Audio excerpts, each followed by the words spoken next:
Hi and welcome to this on Maths prediction for the OCR Paper 2 Foundation Tier Maths GCSE.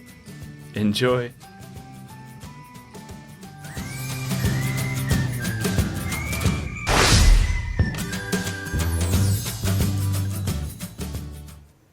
Hi and welcome to this prediction video from On Maths. Now what this prediction is we look at all the previous exam paper questions and see what comes up regularly and what's long overdue to come up and create this predicted paper.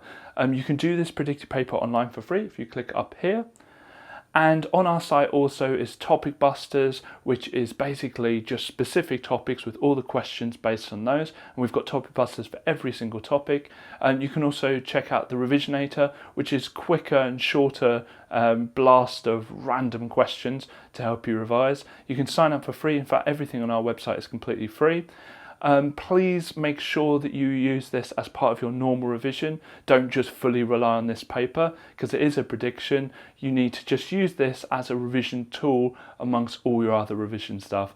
Don't forget also that when you do this online, the numbers will be different. The methods and questions will be the same, but the numbers will be different. So you can do it multiple times to see if you improve.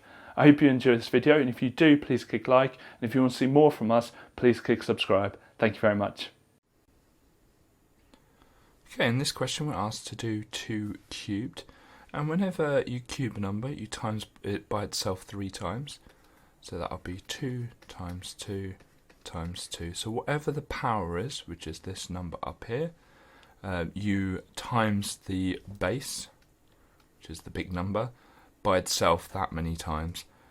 Now some people still think the answer is 6 to this, so let's just work it through. So 2 times 2 is 4, so it becomes 4 times 2, and 4 times 2 is 8. So the answer is 8. So in this question we're asked what name this polygon has. Now polygon is just a shape that has an amount of sides, poly meaning many. So we've got to count the sides first. So we've got 1, 2, 3, 4, 5, 6, 7. And a 7-sided shape is called a heptagon. Now, many students know that it's a septagon. Heptagon is a better answer. Don't ask me why. Next, it says how many sides does a hexagon have. Now, I always got pentagon and hexagon mixed up until someone told me that the x in hexagon is the x in 6. So from then on, I know that a pentagon has 5 sides and a hexagon has 6. So a hexagon has 6 sides. It's really important that you know all the names of the shapes up until a 10-sided shape. So to convert a percentage into a fraction, you just need to remember that percent means per 100. So that percentage sign there just means per 100. So it's 30 per 100, or 30 over 100. Then we need to simplify that. So we're going to divide top and bottom by 10, and we get 3 over 10. So the simplest version is 3 over 10. Now for this next question we need to convert these all into the same thing. By far the easiest thing to convert them all into is percentages. So we don't need to do anything with C. For A, all you need to do is times it by 100. Any decimal you just times by 100, it makes it a percentage. So that's 49%. Now with this one we make it so that the bottom is 100. So what I'm going to do is times top and bottom by 20. And then, as I said in the question A, percent just means per 100, so that's just 20%. And the last one is just 71%, it's already in percentage. Now you can clearly see here that the 20% is the smallest, 71% is the largest. However, we need to work out which way around it wants it. Where it says ascending order, ascending means going from smallest to biggest. A plane ascends when it takes off, and then descends when it starts coming down to land. So it's really important that you write in the numbers in the question rather than the ones that we wrote. So we're going to start with the smallest, which is 20%, which was 1/5. So don't write 20%. Then 49%, which is 0.49, and then finally 71%. Now, I know it might seem a bit obvious, but it's really important in this question that we realise that 1 hour is 60 minutes. Now the reason for that is it's really easy to accidentally think that there's 100 minutes in an hour. So 4 hours will be 4 times as much. 4 times 6 is 24 with a 0 because it's 60, not 6. Now a quarter of an hour, well, if you think about what half an hour is 30 minutes. And so a quarter of an hour is 15 minutes. So because this is 4 and a quarter hours, it's going to be 240 minutes plus another 15 minutes. So the answer is going to be 255 minutes. Okay, so this question gives us a set of instructions to create a sequence, and it asks us to write the first 3 terms in the sequence. Now it says it starts at 20, so that's nice and easy, and it says the term-to-term rule is add 5. So we're going to add 5 to get the next one, and we're going to add 5 to get the last one. So each time we're adding 5. And that's it. Okay, so this question's about coordinates, and the biggest mistakes with coordinates is getting them the wrong way around. So point A, which is this one here, it's either going to be 2, 1 or 1, 2. And the way of remembering it is you always go across first and then up. You go along the corridor, up the stairs. Okay, so you always read off the x-axis and then the y-axis. So the coordinate is 2 because we go 2 to the right from the middle, and 1 because we go 1 up. Now coordinate B is the same, so we're going along the corridor to -2, and then up 3. So along 2, or we'll go to the left 2, and up 3. Okay, it's asked us for which coordinate is at a point -2, -3. So we're going across to -2 again. But this time we're going -3, which means down 3. So it's going to be coordinate C, because C is at -2, -3. Okay, so we're asked which 2 points on the line y equals -2. So we've got to understand what y equals -2 is first. Y equals -2 is a line where y is always -2. Well, we know y is -2 here, but also y is -2 here, and actually anywhere across this line. And we call that line y equals -2 because y is always -2 along it. If you have a y equals line, it'll always go from left to right. If you have an x equals line, it'll always go from top to bottom. So the 2 coordinates on that line are D and E. So the 2 points on the line are D and E.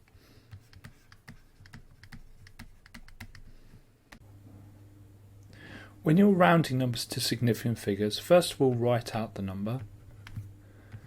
And with significant figures you want to draw a line after the second number. So the 6 is the first number, the 3 is the second number.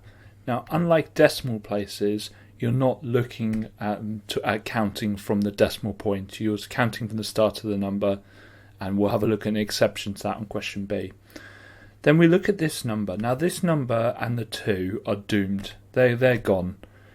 But they're not quite done yet. That blue one has to make a decision. If that number is a 5 or more, that 3 will go up by 1. If it's less than 5, that 3 will stay the same. Now because it's less than 5, that 3 will stay the same. But have a think about it. If 6,312 people visited or were at a football match and someone said, oh, can you tell me roughly how many that was? If you said 63, that doesn't make any kind of sense. So the mistake that I've made, and this mistake most people make with this question, is they forget that the 1 and the 2 don't disappear. They turn to 0. So the answer is 6,300. Now on question B, this is an exception that we've got to remember with significant figures. You don't start counting until you hit a number that's not a 0. So the first number is 5 and the second one is 2. So the line will go here. Then let's have a look at our decider number, where it's 1 again, so it's less than 5. So we're going to have 0.052. Now, I could put 0, 0 in here, but this time the numbers aren't actually affecting anything.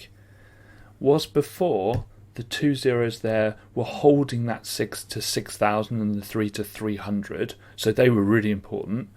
The zeros here aren't actually changing the number at all, so we don't need to have them. So the answer is 0.052. So we're given a basic formula to work out how long this turkey is going to take to cook.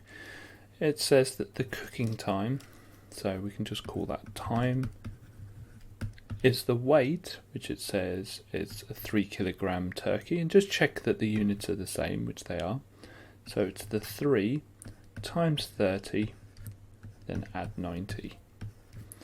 3 times 30 is 90, and 90 plus 90 is 180. Now just double check that it wants it in minutes. Sometimes it'll ask for it in hours. Well, it says it wants it in minutes, so 180.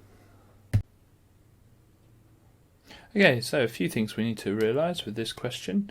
First of all, what does product mean? Product just means times. It means if you times them together, that's the answer, right?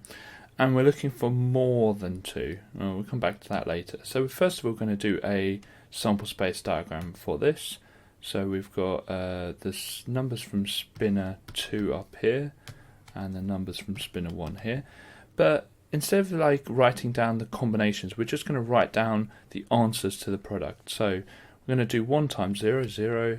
In fact, anything times 0 is 0. Then we're going to do 1 times 1, 1 times 2, 1 times 3, 1 times 4. 2 times 1, 2 times 2, 2 times 3, 2 times 4. And 3 times 1, 3 times 2, 3 times 3, and 3 times 4. So these are all our possible answers when we spin these 2 spinners. And what I'm going to do is try and show all the ones that are more than 2. So 1, 2, 3, 4, 5, 6, 7, 8, 9. So 9 of them are more than 2.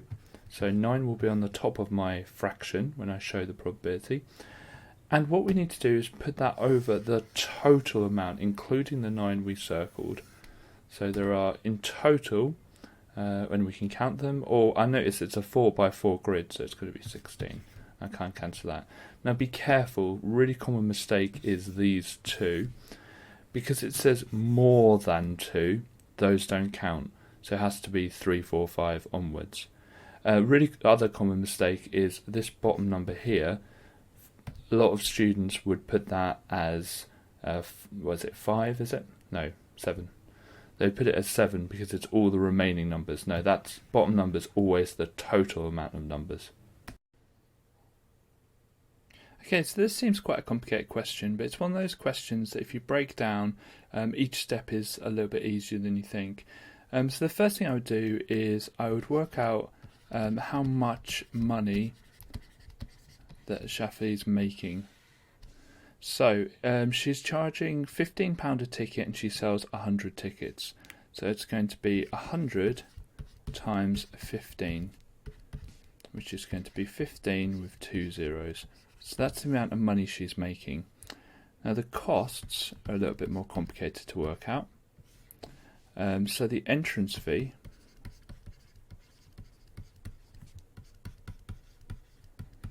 is going to be £11 per person. So we do 11 times 15. Oh, not 15. 11 times 100 because she sells 100 tickets, which is 11 with 2 zeros. All the other costs are just one-off costs. So that's the total cost. Those aren't per person. So other costs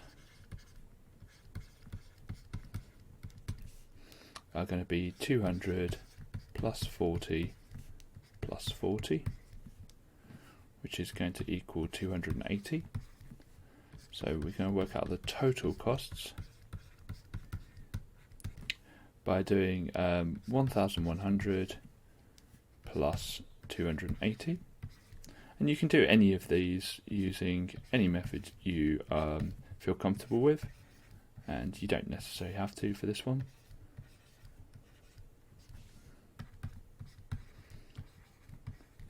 So the total costs are £1,380, and she's made £1,500. So she's donating all the extra money to the school fund. So to work out how much she's donating, and be really explicit with what you're working out. So the donation is the money coming in, take away money going out. And again, you can use any method you feel happy with. And obviously if this is on the calculator, you just type it into the calculator. So we 0 take away 0 is 0. Can't do the next one, so I'm going to take 1 from the 5. So 10 take away 8 is 2, 4 take away 3 is 1, and then 1 take away 1 is 0. So that's going to be £120. So with this question, just make sure you're writing down what you're working out, and so the examiner can easily give you the marks. Really, I could probably, if I had space, put this working out just under here so that the examiner can follow what I'm doing when. And same with this one. This could go where I was actually using it, so it could go down there in my working out, and it might make it a bit easier. Okay, so there's many ways of solving. My way is to add the lines, which I do across the site. So just draw 2 lines down. Now we need to get x on its own, so the thing next to the x is a times 2, and to get x on its own we need to do the opposite of times 2, so we're going to divide 2 both sides. I'm showing the examiner that I'm doing it both sides. So we're left with x on this side, which was great, it's what we wanted, because solve means to find out what x is, and 4 divided by 2, which is 2. So x equals 2 for that first one. For the next one, we've got y minus 4 equals 4. We're going to get our lines down. Okay, so the bit we want to get rid of is this minus 4 bit. So we're going to do the opposite of that, which is add 4 both sides. So y is 4 plus 4, which is 8. Okay.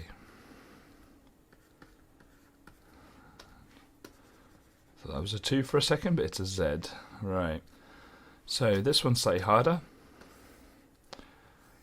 Only if we don't know what over means. Now, over, which is this bit here, so over 3, means divide by 3.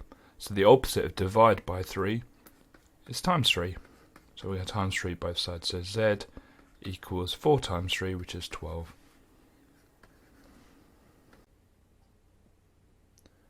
Okay, so in this question we see that a square has an area of 121 centimeters squared, and we're asked for the perimeter of the square. So the first thing I would do is do a quick little diagram of this square, and we know that the area is 121 centimeters squared. Okay, so I know it's a square, so therefore the width, or the base, and the height will be exactly the same. Okay, and I know to find area, I do this one times this one. So I know that x times x, or x squared, equals 121. And if I put my lines in,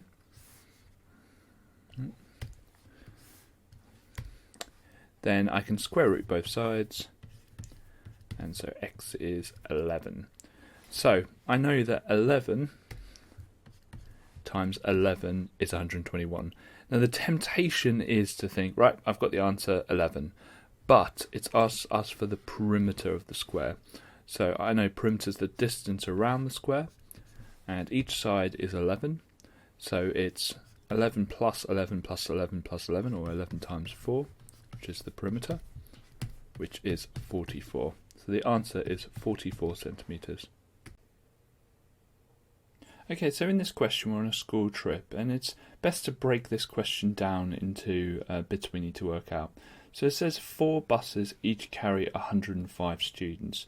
So the first thing I need to work out is how many students there are in total. It says 35% of the students are bringing their own lunch, so we don't need to worry too much about those students. a seventh of the students are buying lunch when they get to the theme park, and the question just basically says how many have not made plans for lunch. Okay, so find out how many students have not made plans for lunch. So they're not bringing their own lunch and they're not planning to buy lunch there.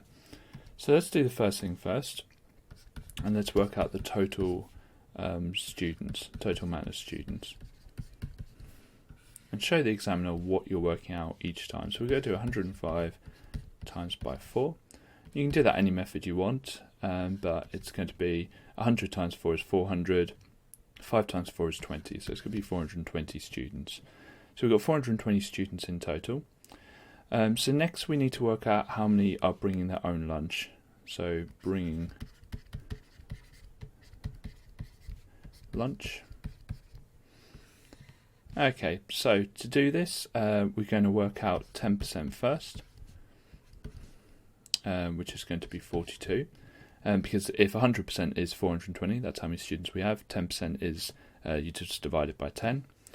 And next we can work out 5%, which is going to be half of that, so it's just going to be 21. Next we need to work out 30%, because we need 35%. And all we do is times the 10% by 3. And again, I could do a bit of working out for this. So 42 times by 3. And you can use any method you want. A lot of you probably prefer doing the grid, which is absolutely fine. So 40 and 2 and 3. Obviously, if it's on the calculator paper, you can obviously just use a calculator. But either way, you get 126. So it's going to be 126. Now 35 would be these two added together. So it's going to be these two added together, because 5 plus 30 is 35. So 35% is going to be, and I can do a bit of working out here, so 126 plus 21, or the other way around, 741, so 147. Okay, so 147 students are bringing lunch. Next, so buying at park. So students who are buying at the theme park, it says a seventh of the students. So to find a seventh, all we do is we get the amount of students, which is 420, and we just divide it by 7. And again, you can do this any way you feel comfortable doing, although this is a bit easy because 42 divided by 7 we know is going to be 6. So 7s into 4 don't go, so carry that on. 7s into 42 are 6, 7s into 0 is 0. So it's going to be 60. So students left.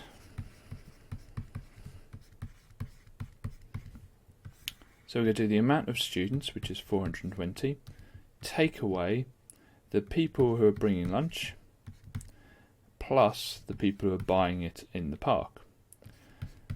So we need to work out what that is. So it's 147 plus 60. So 7 plus 0 is 7. That's going to be 10. And so that's going to be 207. And finally we need to work that out. So 420 take away 207. So you can't do 0 take away 7, so we nick 1 there. 10 take away 7 is 3. We need to nick 1 there as well. So 11 take away 0. Oh no, I don't need to nick 1 there, do I? So we've just got 1, so that's 1. 4 take away 2 is 2. So the answer is 213. Now it's really important that you set your work out really logically. Any working out you do, try and keep it near where you've done done the calculation, written the calculation down. So I'd probably put this down here if I had like a piece of paper in front of me. Obviously I've moved these around slightly just to make them a bit clearer, so I'm not constantly scrolling. The headings are really helpful. So as an examiner, if you headed all of your working out, it's really easy to spot what you've done and give you credit for it. So just make sure you set out your working out neatly and logically. Okay, so the first thing to realise with this question is what perimeter means. Perimeter is the distance around a shape. Now we've got a lot of X's and numbers, but it does say it wants an expression for the perimeter. So we're not looking for a number as an answer, we're looking for an expression, so letters and numbers. Okay, so there are a few sides missing, so I'm going to try and find out this side first.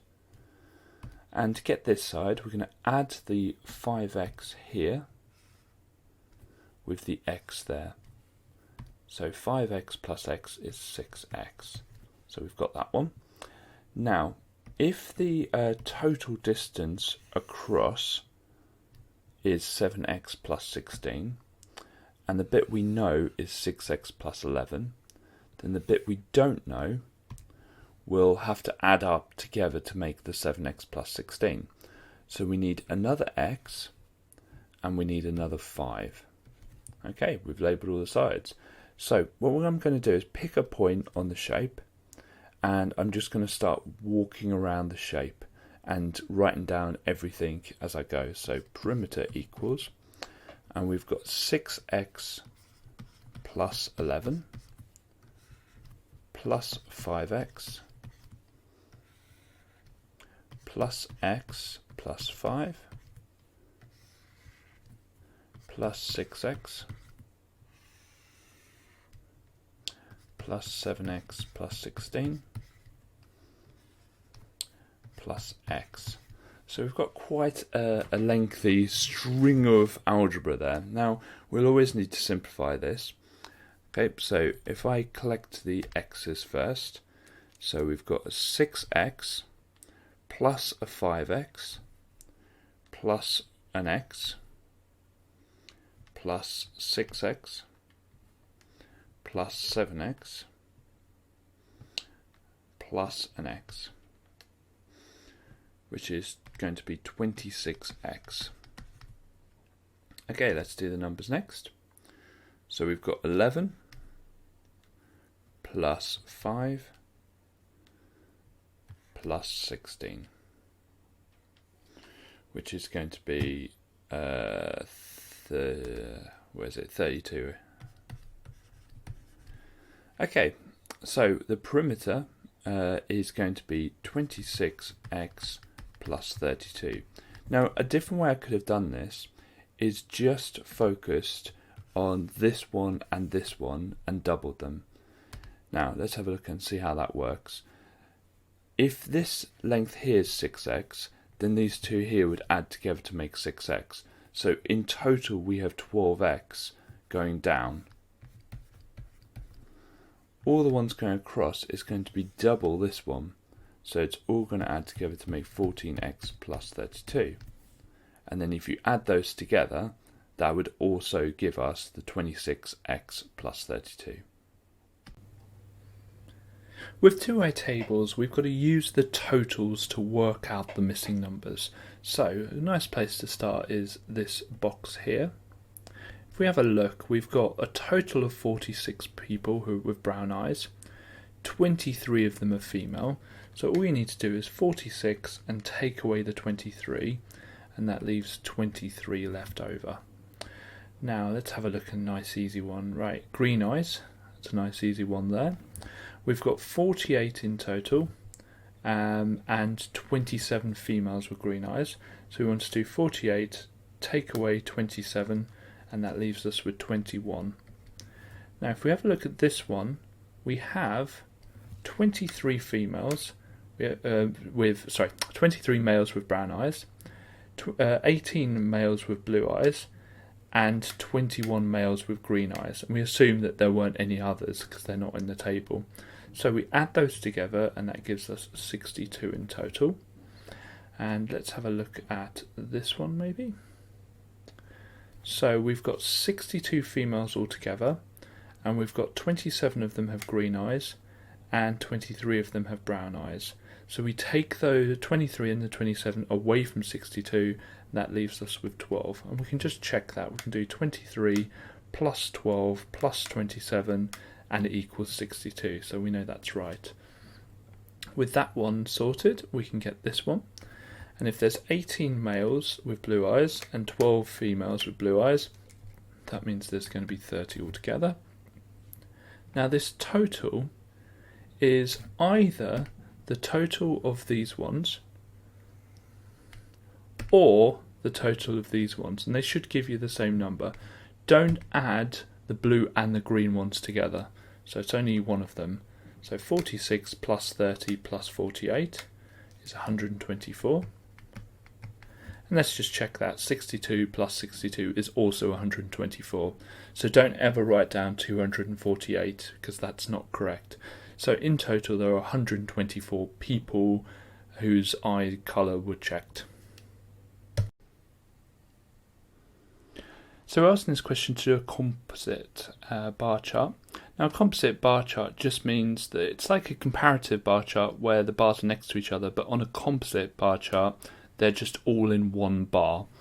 So we're going to have multiple pieces of data. So if we have a look at the table, we've got males and females. So we need a way of telling them apart. And the way of doing that is just to add a key. So my key is going to be blank for males and shaded in for females. And it's really important that you add a key to this so people can tell your bars apart. Okay. So we're going to start off by working out what the scale is. It seems to be going up in 2s. And you don't need to write on what the scale is for each individual mark, but I'm doing it to make it easier to show. So the first one, the males goes up to 12. So let's try and line this up. So they go up to 12 in 1983. And the females go up 2.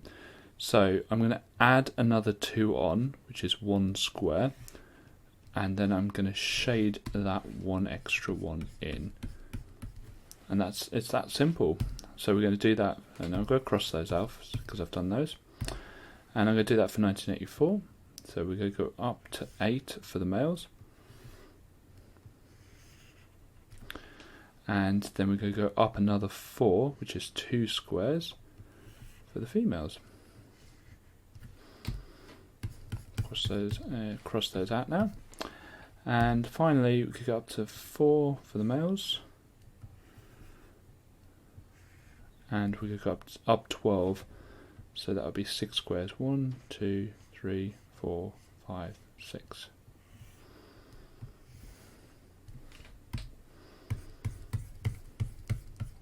Now we can check this a little bit by adding these together.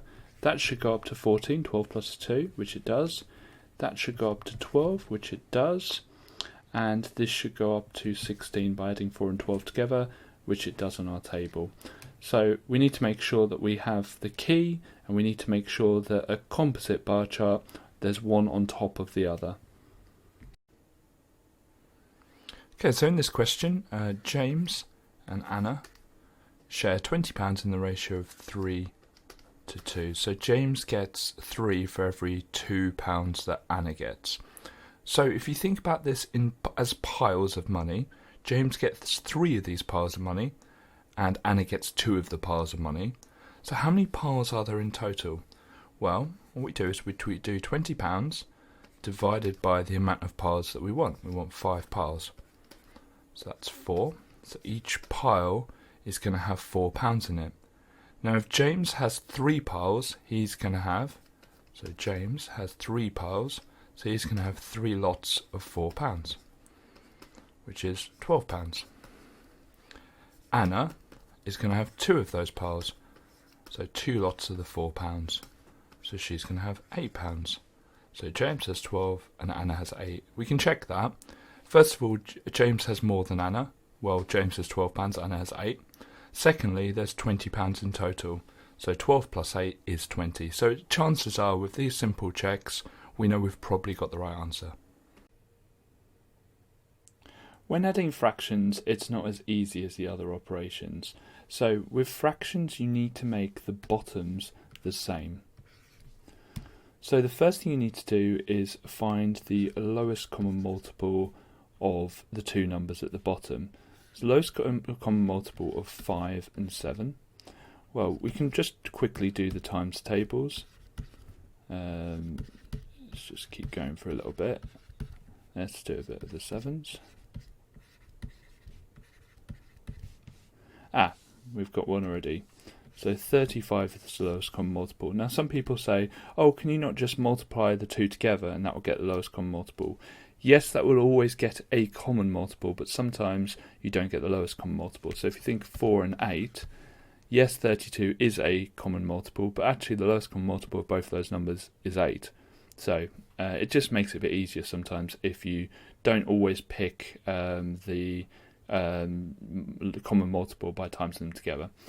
Okay, so we need to make both of these fractions so they're over 35. So 2 over 5 equals what over 35? So the first thing I need to do is just work out what I times 5 by to get to 35. Well, that's 7.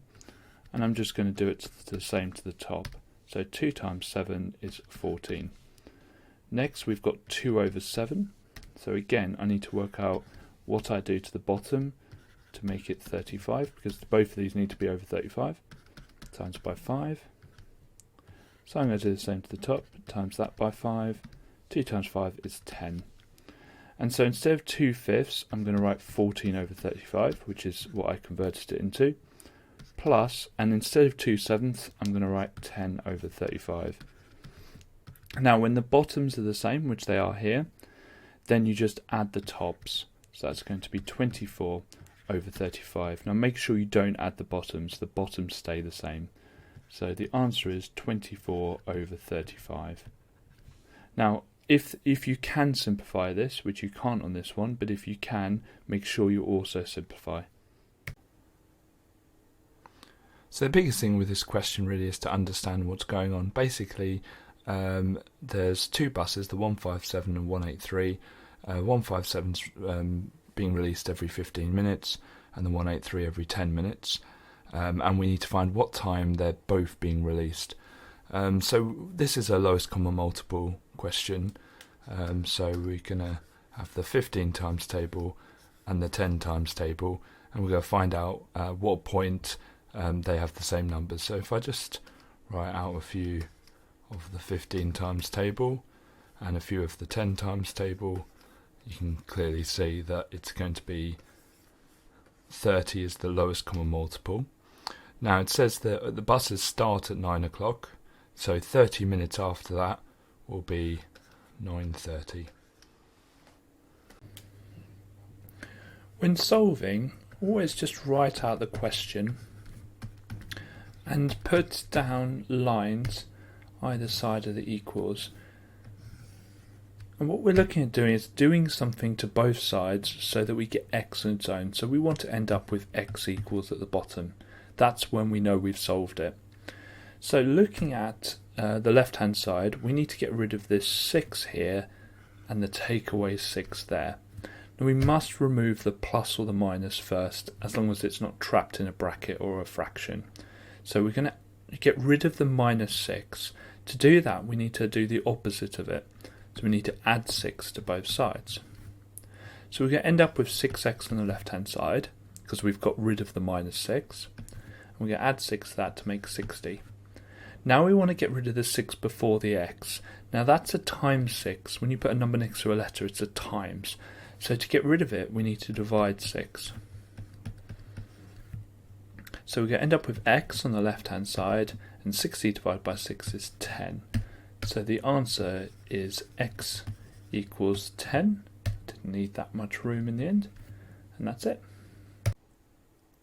When you're asked to describe the relationship between two things on a scatter graph, the sentence you need to write is, as this one increases, this one either increases or decreases. So as time of day increases, test marks, and because they're going up, it's a positive correlation, test marks increase. So there's a difference between describing the type of correlation or writing the type of correlation and describing the relationship. When you're describing the relationship, it's just as the one at the bottom increases, the one up the side either increases or decreases. So it says, using the scatter graph, the examination centre then concluded that time of day leads to positive effect on test scores. are they correct to make this conclusion? And basically this is a question about the fact that just because two things correlate does not mean that one causes the other. So a sentence like there may be other factors such as, I don't know, what else? Tiredness, fatigue, tiredness. So try and make sure you give an example as well to support your argument. At first glance, this seems like a really easy question. It seems like the answer will just be 80. But we've got to understand the way that bearings are written out.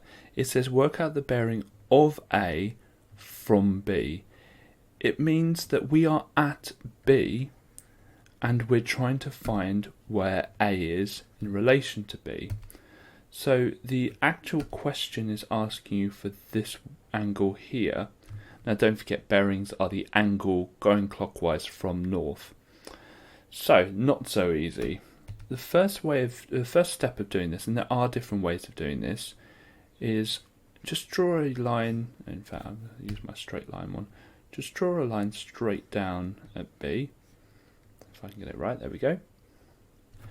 Now, north lines are always going to be parallel, and we can use that to work out this angle here.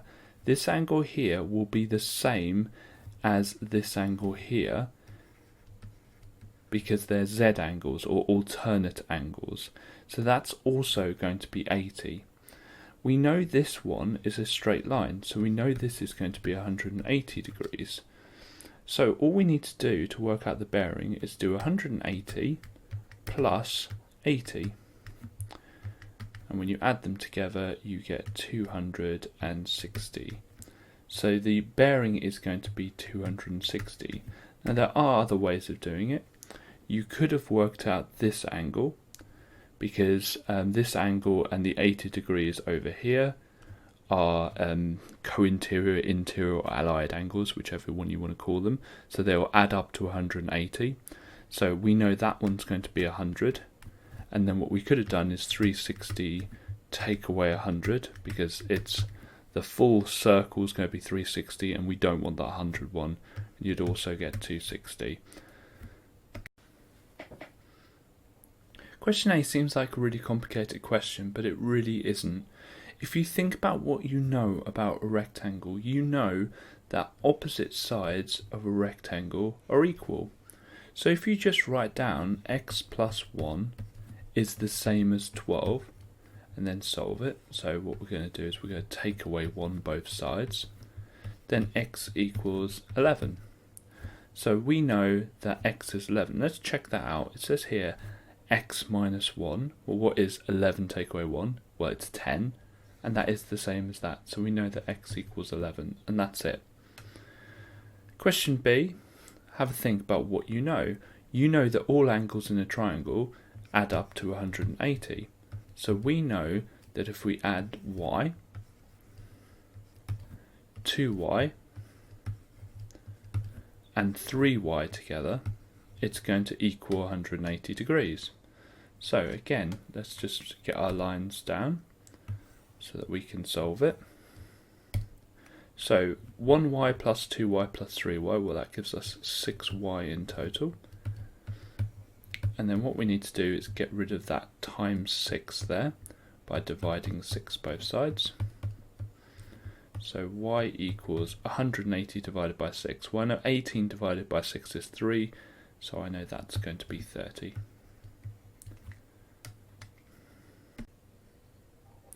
Okay, so this question is a little bit more complicated than it first seems. So we've got Adrian, Ben, and Charlie, and they share some sweets in the ratio of 6 to 3 to 8. And it says that Charlie got 12 more sweets than Adrian. Well, first of all, let's have a look and see how many more parts that Charlie Ooh. Always cross my L's for some reason. Charlie got more than Adrian. Okay, so he got 8 take away 6 is 2. So he got 2 more parts. And so let's have a look and see what 1 part is worth. So those 2 parts equates to 12 more sweets. So we do 12 divided by 2, 6. So each part is worth 6 sweets. And it says work out the total amount of sweets. So we need to work out how many parts there are in total. So we do 6 plus 3 plus 8. Now I know 6 plus 8 is 14, plus 3 is 17. So we've got 17 parts in total. Each of them is worth 6 sweets. So to work out the amount of sweets, we do 17 times 6.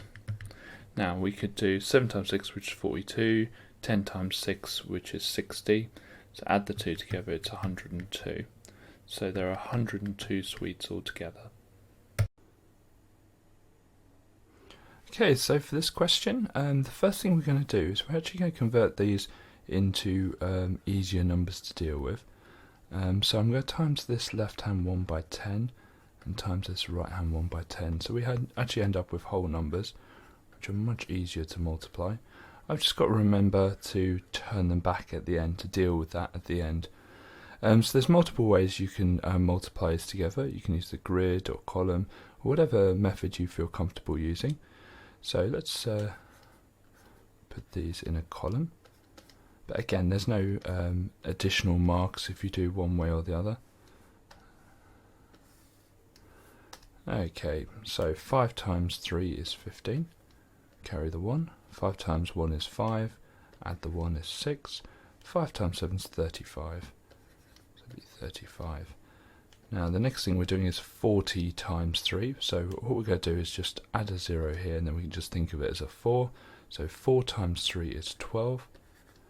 4 times 1 is 4. Add the 1 is 5. And 4 times 7 is 28.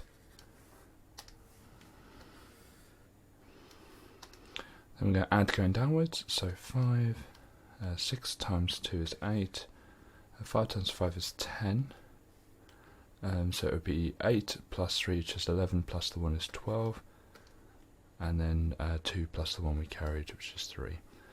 So this is going to equal 32,085, but the problem is we times 2 numbers by 10, so we need to undo that. And we do that, undo it by dividing it by 10 and then dividing it by 10 again. So in total we've divided it by 100. So it's going to be 32 with a 0 and then 0.85. So the answer is 320.85. And normally you can just check to see roughly whether that's right. So 71 is roughly 70, 4.5 is, I don't know, roughly 5. So 7 times 5 is 35, so 70 times 5 is 350. Well, 320.85 is not far off 350, so we know we've probably got it right. Okay, so we're asked to write 88 as a product of its prime factors. So the first thing to do is write 88, and then we have 2 shoots coming from it. Now I need to find out which 2 numbers times together to make 88. Now a little tip, if you've got an even number, always pick 2. So 2 times 44. Now whenever we get to a prime number, we always circle it, because that's finished. So 44, we can get another 2 out of that, we'll divide another 2 out of that, so 2 and 22, 2 and 11. Now 11 is also a prime number, and when you're left with just prime numbers, then you write your answer out like this. Now if you're also asked to write it in index form, that means instead of 2 times 2 times 2, you're going to write 2 to the power of 3 times 11. Now don't work that out, because that will give you 88, so 2 cubed times 11 is 88. Okay, so for this question, we're given a plan of a garden, and we're given a set of instructions of where the tree can be planted. So it says that we can't be any closer than 5 meters, so at least 5 meters away from point C. So that's from here. So let's have a look at that first. Now, I'm going to find it very difficult to make this perfect because I can't draw circles or arcs on this. However, I'm going to try my best to show you roughly what it should look like when you do it on paper. So you need a compass for this, and with the compass, you would measure out 5 centimeters, which I'm sure that's the scale of this. So you'd measure out whatever it says the scale would be. So for this one, I'm imagining 1 meter is 1 centimeter. And you would draw a kind of quarter circle with your point of your compass at C, and you draw like a quarter circle like that. And that's not too bad, although it looks it looks closer to B than it should be, but it's not too bad. Okay, so that's that first bit sorted. Now it says the tree must be closer to CD, which is this bit here. So it's got to be closer to this than AB, so than this. So what we need to do is ensure that it's closer to the red line than the green line. Now to do this, you need to do a perpendicular bisector of AD or BC. Either one would work. So you get your compass and put it at point A, and you measure out something that's more than 5 centimeters. It doesn't matter how much more. And you do an arc, like a bit of the circle this side and a bit of the circle this side. You do the same at D, and you do a bit of the circle this side and a bit of a circle this side, and then you join those up. So I'm going to join those up and just keep going like so. Now that will give you a perfect equidistant line from AB and CD. Mine's a little bit high, as you can see, but on your one it should look perfect. So it says shade the region the tree can be planted. So it's anywhere, and I might do a different colour for this so it just stands out a little bit. It's anywhere here. Now you always just double check this. So the blue shaded, and on your exam don't bother with a different colour, just use a pencil to shade it in. It says the tree must be at least 5 meters away from point C, which mine is, and the tree must be closer to CD than AB, which mine is. Okay, so this is quite a complicated question because there's 2 ratios and they're talking about slightly different things. We're also given an amount of one of the sides of the ratio, or one of the sides of one of the ratios, and we're asked for the amount of the first side of the ratio. So it's all a little bit complicated. But the way I'd like to start these things off is by just writing down what I know from the question. So we've got football, rugby, and we've got tennis. So football to rugby is 4-3, and rugby to tennis is 6-13. So these 2 ratios here are kind of incompatible at the moment. Got this one here, which is linking the football and the rugby, and we've got this one here, which is linking the rugby and the tennis. What I'd like to be able to do is kind of like put the 2 together and make just one ratio. So if you notice from the one I've put around a blue square or blue rectangle round, we've got the rugby as 3 parts of that, but in the green one the rugby is 6 parts of that. So what if I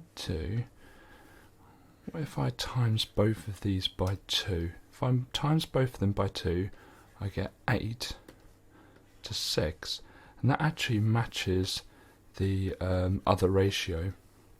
So what I can then do, because it's the same parts of rugby, I can then say that it's 13 parts tennis. Okay, so all I'm interested in here is matching these 2 up to make these both the same. So I times the one in blue by 2 and it made it exactly the same. Now it says that 39 students picked tennis, so I need to find some way of getting the tennis to be 39. Well, that's going to be just simply timesing it by 3. And if I times that one by 3, I've got to times this one by 3, and I've got to times this one by 3. So 6 times 3 will be 18,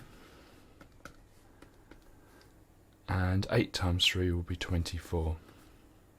So we've already answered the question, because if there's 39 tennis, there's going to be 24 football. This is not the easiest question, or ratio question out there, but if you just try and link the two ratios together, then it will start to make sense and it will start to become a lot easier. Okay, for Venn diagrams, it's really important to understand the notation. This symbol here means union, it just means or. It means it can be in A, or it can be in B, or it can be in both. So it's any number inside either circle. So I could have 9, 5, 3, 7, 18, or 2. Let's go for 9, but the other 5 would be correct.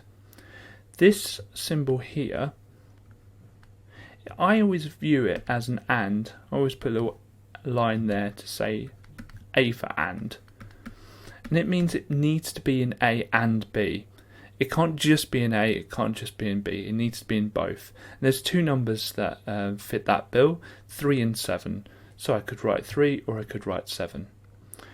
Now this little symbol here, okay, and it's an A with a dash. That dash there means not.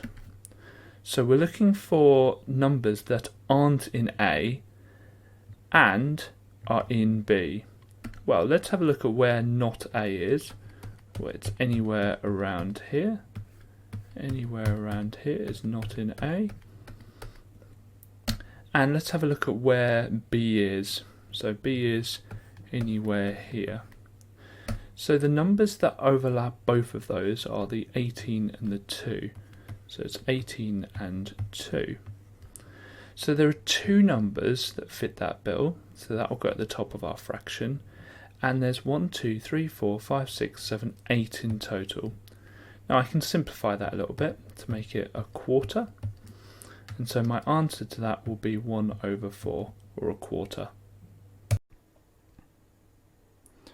Okay, so here we've got a lot of parallel lines, we've got an isosceles triangle going on, and sometimes with these questions there's a lot going on and you just need to kind of strip it back and think, right, what part of this question do I need? Now my answer to this question is definitely not going to be the only one. There are multiple ways of doing this question. I'm going to show you what I think is the easiest, but you might disagree, which is absolutely fine. So if we have a look at these lines here, then you can see that they are angles in parallel lines. We're looking at the two red ones going diagonally. We're ignoring the bottom parallel line because we're not using the top one for this. And these two angles here, the 62 degrees and this one, are corresponding because they make F angles, and the way I remember it is corresponding. The reason why I've highlighted what it's called is, although on the website and on Maths you're not asked to write down the reason for it, in the exam you will have to write down the reason for why this is 62 degrees, and the reason is because they're corresponding, and I remember it as corresponding. I remember the Z angles as alternate. I just bung a Z in there. That's just the way I remember it. And the other one is interior, co-interior, allied, whatever you want to call it. Okay, so you need to write down the fact that CDE, so angle CDE equals 62 degrees because corresponding.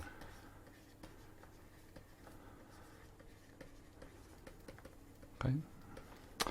Right.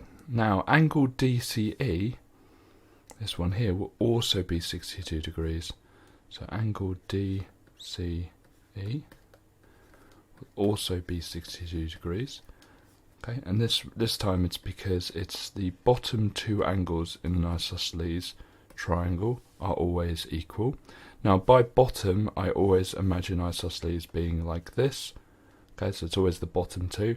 Clearly, that isosceles is not like that. But in my head, an isosceles is always this way up with the two equal lengths left and right. So it's the bottom two are always equal. So that's going to be 62 as well.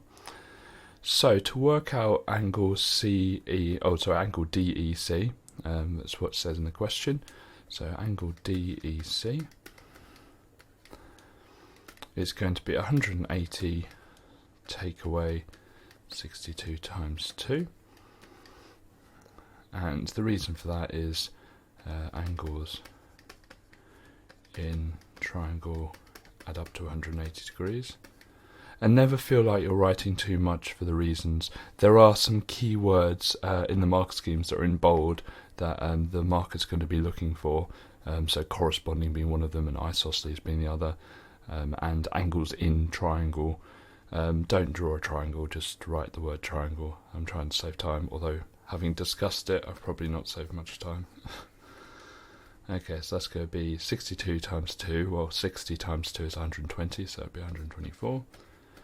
And then when you take that away from 124, you're going to get 56. Okay, so the angle is going to be 56 degrees. Right, whenever you're asked to estimate, basically what that means, it normally is round everything in the question to one significant figure and then work it out. Now there are a few exceptions to that. For instance, if you're asked root 82, the easiest thing to estimate that to is root 81, not root 80, because you know what root 81 is. Root 81 obviously is 9. But mostly it's one significant figure. So we're going to go through everything in the question and just round it to one significant figure. Now, 64, for 64, the line goes after the first digit for significant figures. That 6 will stay as a 6 because that 4 is less than 5. And that 4 will just turn to a 0. For 160, the line will go between the 1 and the 6. That one will round up to a 2 because the next number is 5 or more. And the other numbers will turn to 0. 22 at the bottom, line goes down there, that rounds to 20. 98, line goes down there, the 9 will go up to a 10, and the 8 will turn into a 0. So that question turns into 60 times 200 over 20 times 100. Now there's different ways of doing this. I mean, we can multiply them out. So 6 times 2 is 12 with 3 zeros. 2 times 1 is 2 with 3 zeros. And then we can just cross off the zeros. So 1, 2, 3. And then we're left with 12 divided by 2, which is going to be 6. And when I say cross off the zeros, what I'm doing is dividing top and bottom by 10, and then by 10 again, and then by 10 again. So the answer is 6. There are different ways of doing it. I could have cancelled down at this stage here and divided top and bottom by 20. So that would leave 10 there. And then divide top and bottom by 10. So that would leave 10 there. 60 divided by 10 is going to be 6. Loads of different ways of doing it. Okay, first thing to realise with this question is how you calculate the mean. The mean is the sum of all the values over the amount of the values. Now this actually creates a triangle, just like speed, distance, time triangle. Works in the same way. So we have mean here, we have the sum at the top, and the amount at the bottom. So we normally do the sum divided by the amount, but actually with this question we need to go the other way. And we need to work out the sum or the amount or whatever. Let's have a look. So it says there's 12 boys and 8 girls. So in total there's 20 children. So that's the first thing we need to realise.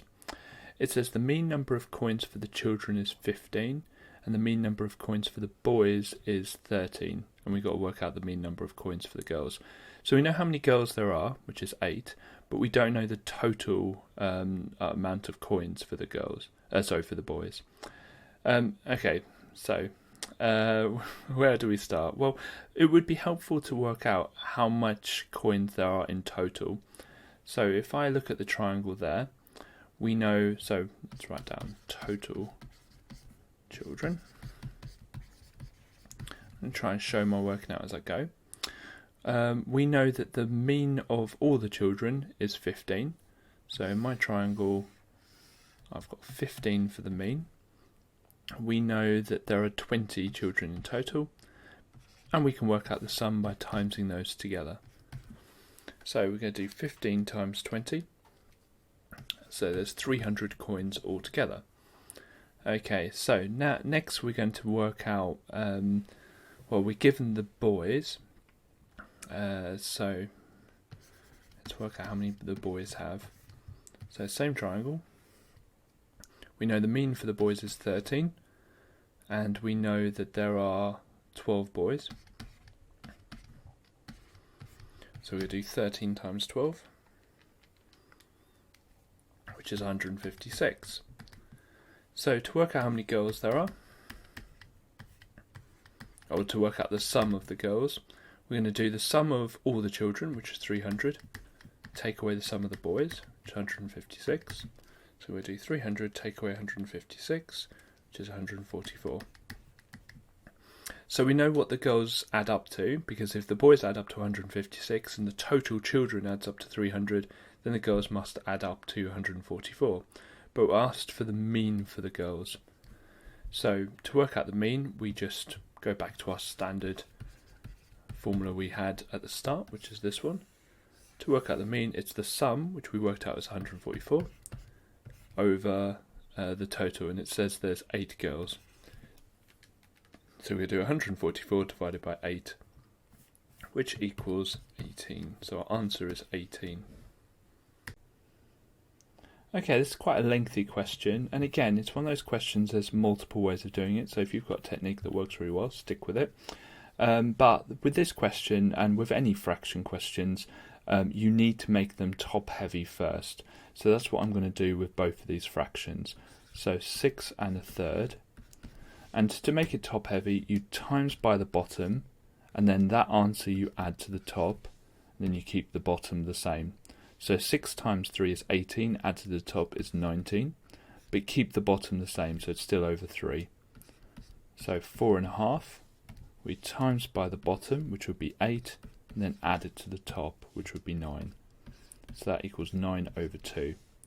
So we're going to do 19 over 3 times 9 over 2. So I've written the same thing, 6 1/3 times 4 1/2, but instead of 6 1/3 I've written 19 over 3, instead of 4 1/2 I've written 9 over 2. Okay, so one thing you can do at this step, which will help us write it in its simplest form, is you can divide anything at the top and anything at the bottom by a number to simplify it. So the 9 at the top and the 3 at the bottom, I can divide them both by 3. So that will leave 3 at the top there, and it will leave 1 at the bottom there. Now, this is really important because if I times these across, I would get a really big number. Now, I'm still going to get a big number, but it's a lot smaller and a lot easier to spot how to simplify at this stage. Okay, and some people call this the bow tie method, because if I draw a nice bow tie over it, it can be any number at the top and any number at the bottom. So it can be down here, or diagonally across, hence the bow tie method. So now instead of doing 19 times 9, I'm doing 19 times 3, and you can do any method you want. I mean, some of you would do 20 times 3 and take away 3, but let's do a little grid. 19 times 3, 30, 3 times 9 is 27, so 30 plus 27 is going to be 57. And now we're doing 1 times 2, which is 2. Now, it says that it wants it as a mixed number, so we need to do that now. So 57 over 2, we need to make that mixed number. So we've got to work out how many 2's there are in 57. Well, I know that 56 divided by 2 is going to be 25 plus 3 is 28. So there's 28 whole ones and 1 remainder. So what you do is you work out how many 2's there are in 57, which is 28, and then any leftover, any remainders at the top, just create the fraction. So the answer is 28.5.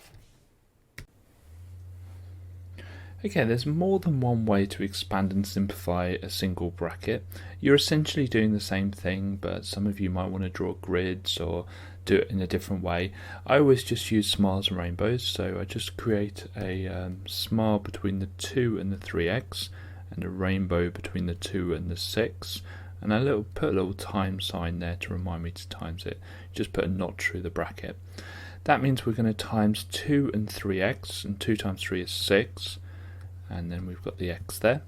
And 2 times 6 we're going to times together to make 12. Now we've still got the 4x, so I still need to write that down. Then I'm going to collect like terms. Now the like terms we have is the 6x and the plus 4x.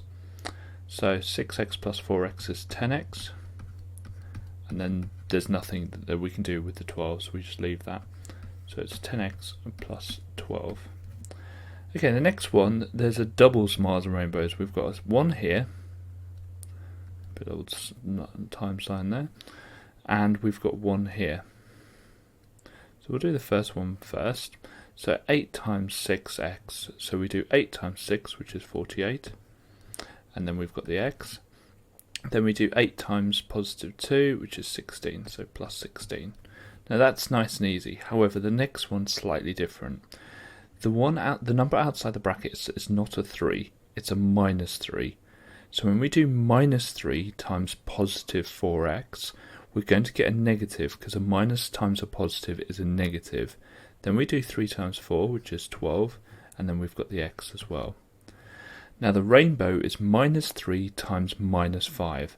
2 minuses times together is a plus. 3 times 5 is 15.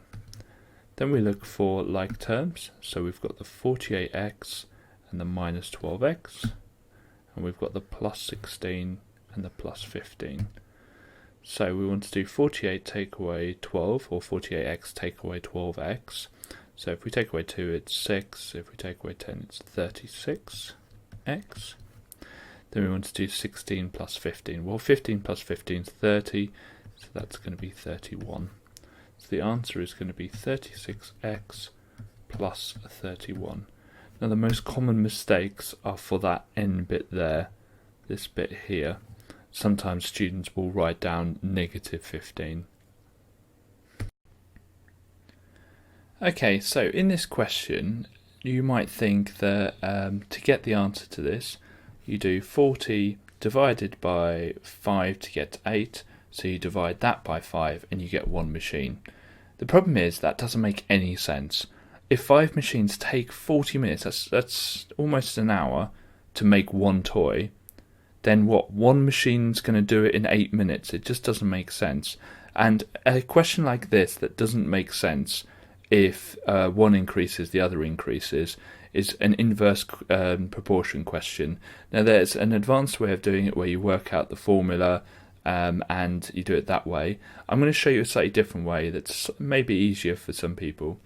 So if you think about the machines, which is one variable, and the time, which is the other, and we've got 5 machines and it takes 40 minutes, then if we times those together we get something which I'm going to name machine time. Okay, I've just made that up. So 5 times 40 is 200. Now that 200 there is really special, because that 200 must always be the same. The machine time must always be the same. So it says we want to do it in 8 minutes. So I've got to think, right, what times 8 is 200, because machine time will always be the same.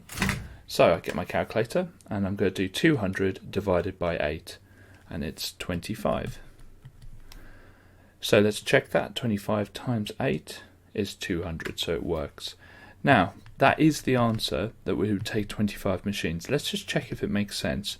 So 5 machines take ages, they take 40 minutes to make a toy, yet 25 machines take only 8 minutes to make a toy, so that makes sense. You'll notice that we've divided that by 5, but we've times this one by 5, and that's the way inverse proportion works. As you divide one of them, you times the other.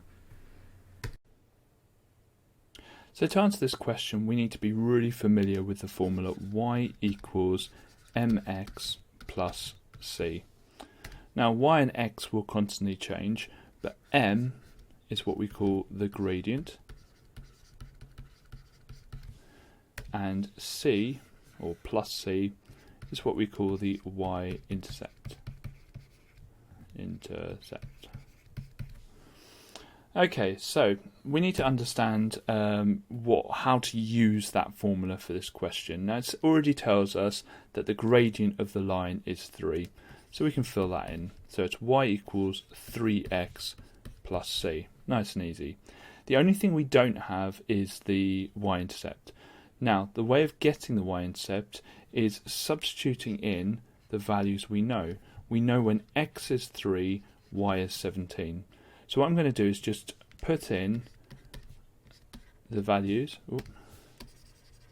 Put in the values of 3 for x and 17 for y. So it's going to be 17 equals 3 times 3 plus c. And I'm going to put my lines in so that I can solve it. So that's 17 equals 9 plus c. And we're going to take away 9 from both sides. So it's going to be 8 equals c, or just c equals 8. So looking back at this formula we had earlier, we had m but we didn't have c. Well, we now have c, which is 8. So it's y equals 3x plus 8. And you can check that by putting in the values of 3 as x and see whether you get 17. 3 times 3 is 9. 9 plus 8 is 17. Okay, there are two things you need to know, main things you need to know about kind of advanced number indices. And the first one is that anything to the power of 0 is not 0, but it is 1. And the reason being is, say we had 10 squared divided by 10 squared, that would be, take away the powers, so that would be 10 to the power of 0, because when you divide you take away the powers. But any number divided by itself is 1. So therefore anything to the power of 0 is 1. The second thing you need to remember is if you have a negative power, all you do is you get the number, it's 3 to the power of 1, which is just 3, and put a 1 over it. So if you had 2 to the power of minus 2, that would be 1 over 2 squared, or a quarter. So the negative just results in putting a 1 over it. Now if you have a fraction, and we do it to the power of a negative, you actually just flip the fraction. And that's it. That's called finding reciprocal. So there we go. If you ask to find the reciprocal of something, you just put a 1 over it if it's an integer, if it's a whole number, or just flip it if it's a fraction. Okay, these are simultaneous equations, and I'm just going to write these out again so I've got a bit more space. So equals 63 and 2x minus 6y equals 0. Okay, so the important thing with simultaneous equations is that you need to either get the coefficient, the number before, the x, or the coefficient of the y the same. Now in this one we already have the coefficient of the y being the same. They're both 6. Yes, one's a positive, one's a negative, but we don't worry about that. And with simultaneous equations, we work downwards, which was step 2, but in this one, because the question has been nice, it's going to be step 1. Now we look at the signs for the one with the coefficient that's the same. So the y's have a 6 before it, so we're looking at these signs here. Now, if they are the same sign, we subtract. If they are different signs, we add. And it's that simple. Now they are different signs, so we know we are going to add. So we're going to add going downwards.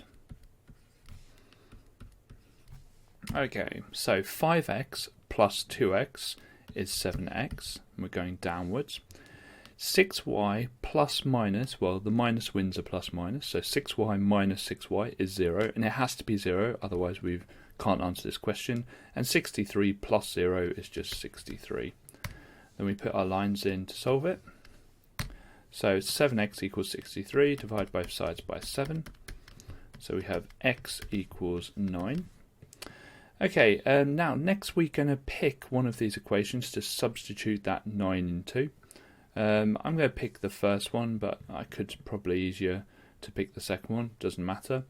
So I'm just going to rewrite this first equation. But instead of 5x, we know it's 5 times 9. Plus 6y equals 63, I'm going to put my lines in, and we've got to find out what y is now.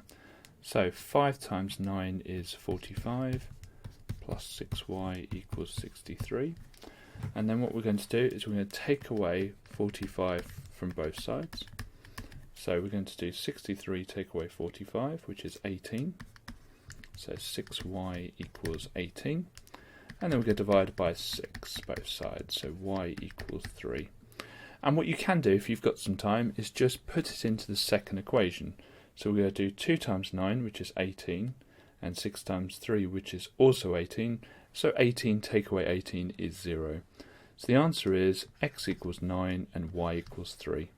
I hope you enjoyed that video. If you did, please click like, and if you really enjoyed it, please click subscribe.